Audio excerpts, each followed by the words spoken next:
주의 움직이는 교회, 이곳은 주님을 위한 자리. 내가 기도하는 모든 땅 위에서 하나님 예배받을 그날을 고대하네.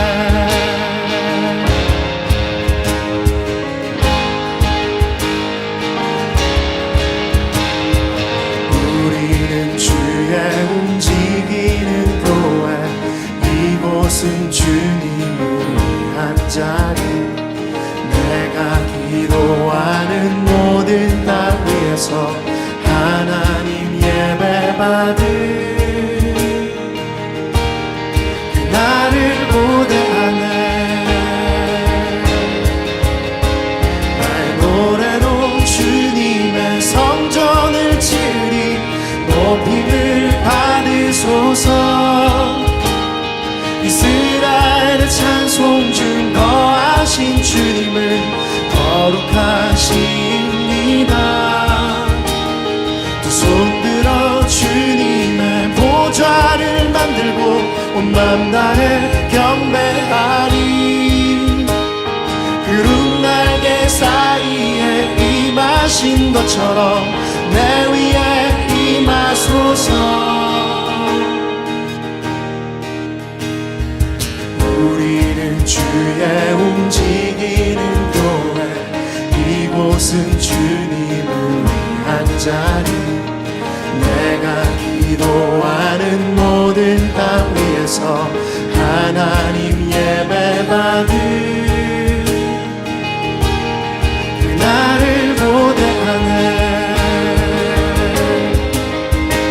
나의 노래로 주님의 성전을 지으리. 높임을 받으소서. 이스라엘의 찬송 중 거하신 주님을 거룩하십니다.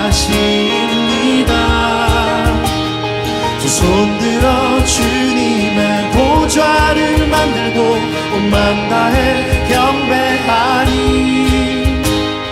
구름 날개 사이에 임하신 것처럼 내 위에 임하소서. 하나님, 우리가 이곳에 섰으니 이 땅을 치유하소서. 하나님, 우리가 어디에 있든지 주를 높이리라. 열방들아 주님을 송축할지어다. 그 발 아래 입맞추라. 영원한 통치자 주 예수 그리스도, 그는 위대하신 왕. 하나님, 우리가 이곳에 섰으니 이 땅을 치유하소서. 하나님, 우리가 어디에 있든지 주를 높이리다. 열방들아 주님을 송축할지어다. 그 발 아래 입맞추라. 영원한 통치자 주 예수 그리스도, 그는 위대하신 왕. 그는 위대하신 왕. 그는 위대하신 왕.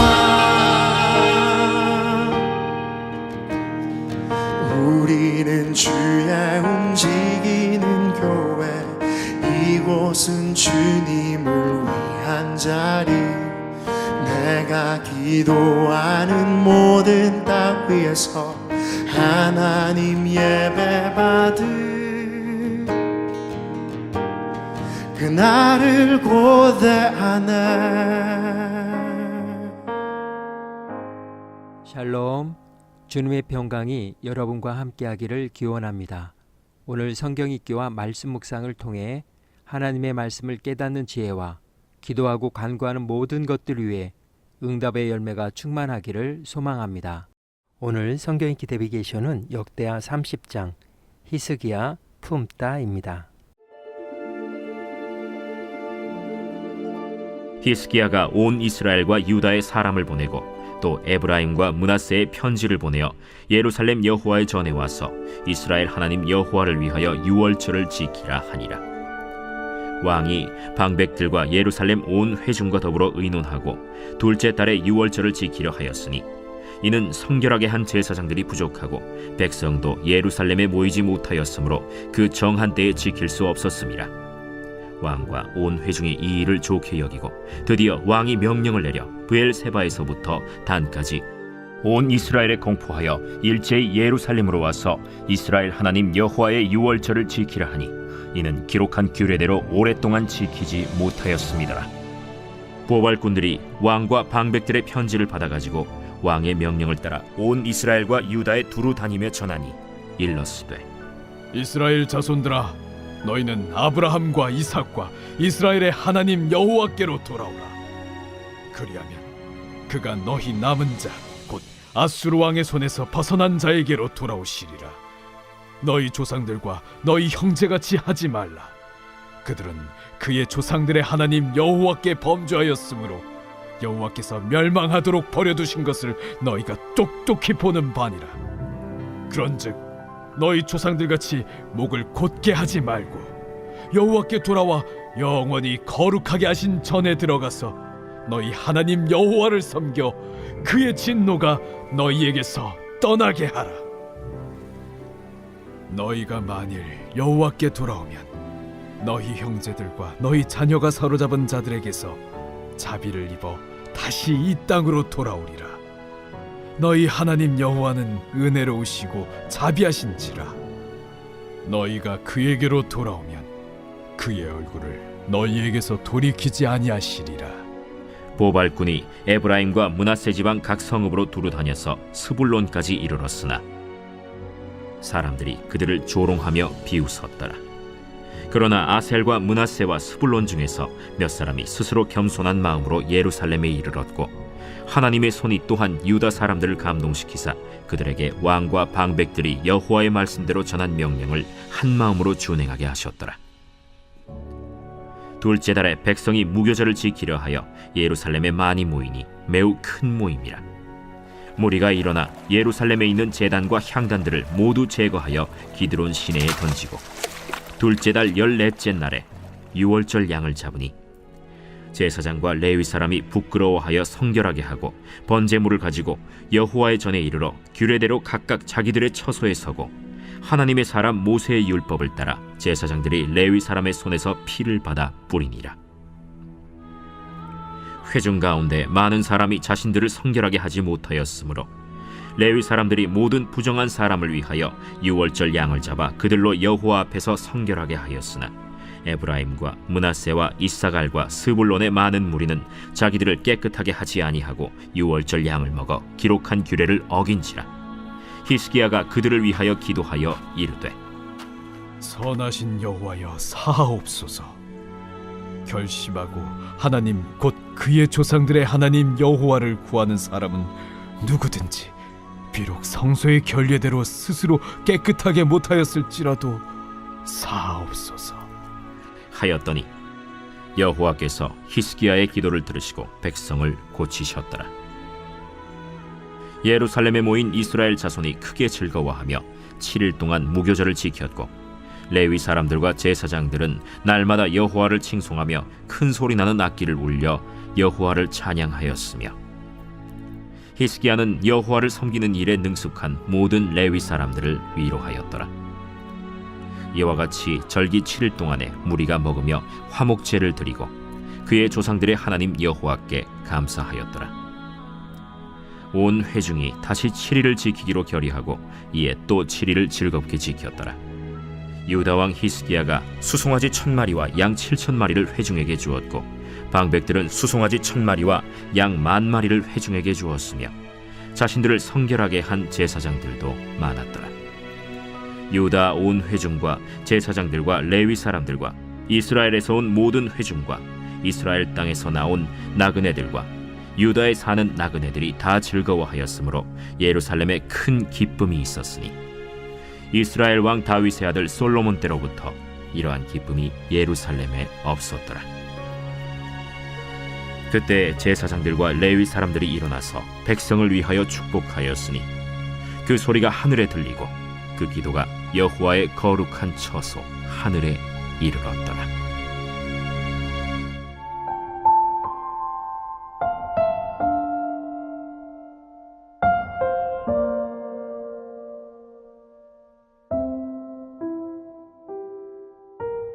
히스기야 품다. 품다는 단순히 끌어안는 행동이 아니라 마음을 넓혀 누군가의 자리를 만들어주는 은혜의 결정입니다. 품음에는 여러 결이 있습니다. 관계적 품음은 멀어진 이에게 다시 다가갈 수 있는 여백을 열어주는 마음입니다. 닫혀있던 문 앞에 다시 불을 켜고 여전히 내 자리가 있다고 알려주는 따뜻한 손짓입니다. 신앙적 품음은 부족함보다 돌아오려는 걸음을 먼저 보는 마음입니다. 정결하지 못해도 형식이 미흡해도 하나님은 돌아오는 자를 책망보다 품음으로 맞으십니다. 공동체적 품음은 연약한 이를 포기하지 않는 배려입니다.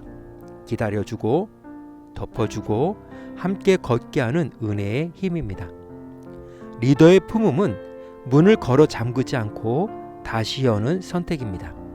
히스기야처럼 조롱을 알면서도 초대장을 보내고 부족한 이들을 위해 대신 기도하는 마음입니다.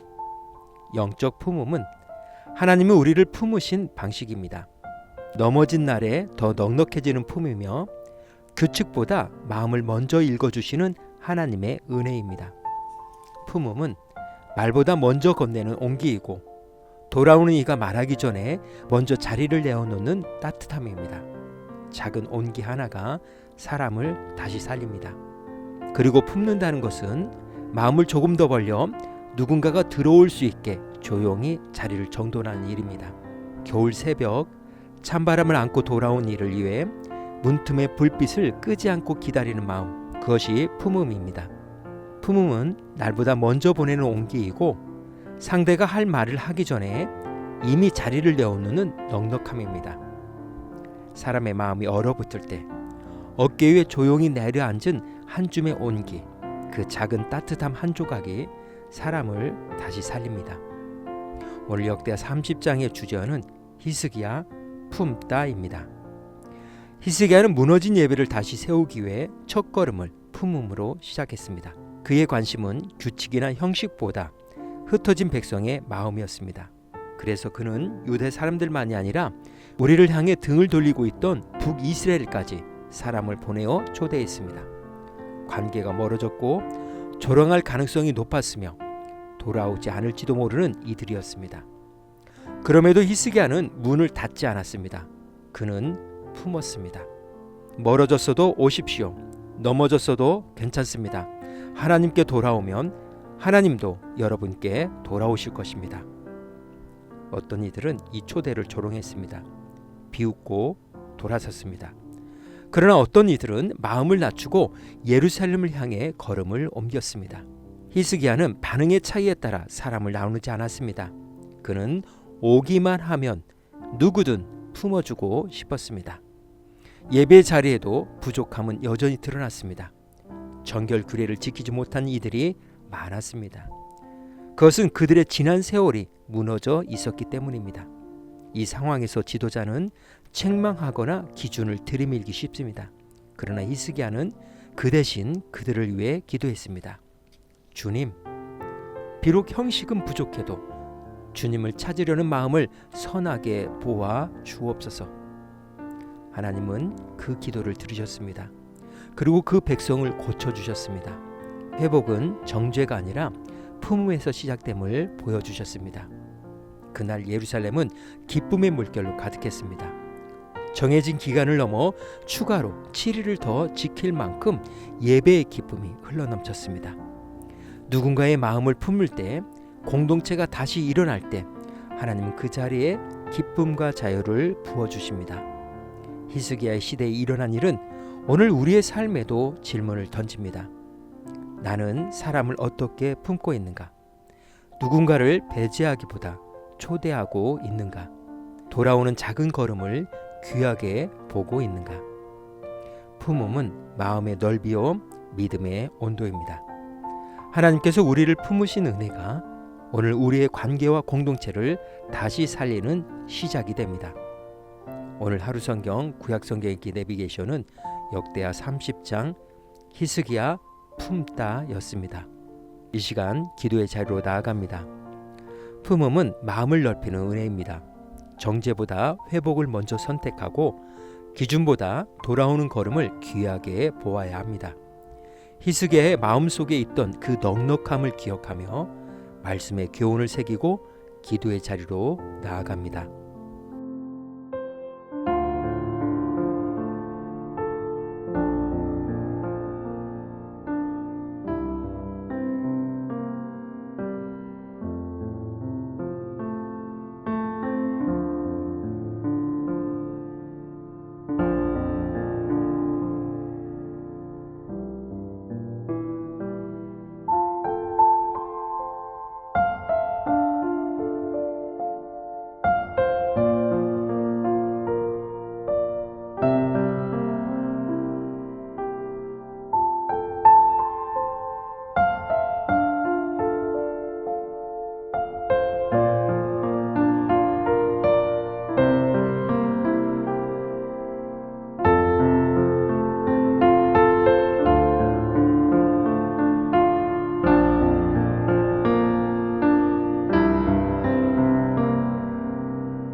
사랑의 하나님, 우리를 품어주신 은혜를 기억합니다. 정죄보다 회복을, 기존보다 돌아오는 걸음을 더 귀하게 보게 하옵소서. 히스기야처럼 넉넉한 마음을 우리 안에 부어주시고 사람을 품을 수 있는 은혜의 공간을 넓혀 주옵소서. 우리의 작은 품음이 가정과 공동체를 다시 일으키는 회복의 시작이 되게 하옵소서. 오늘은 이렇게 고백하며 나아갑니다. 믿음의 크기는 품음입니다. 예수님의 이름으로 기도합니다. 아멘. 이제 음악이 마칠 때까지 자유롭게 기도합니다. 하나님께서 우리의 기도에 귀 기울여 주십니다.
우리의 기도를 들으신 하나님께서 오늘도 동행하십니다. 주님 안에서 성령의 새 역사를 쏘내려 가시길 축복합니다.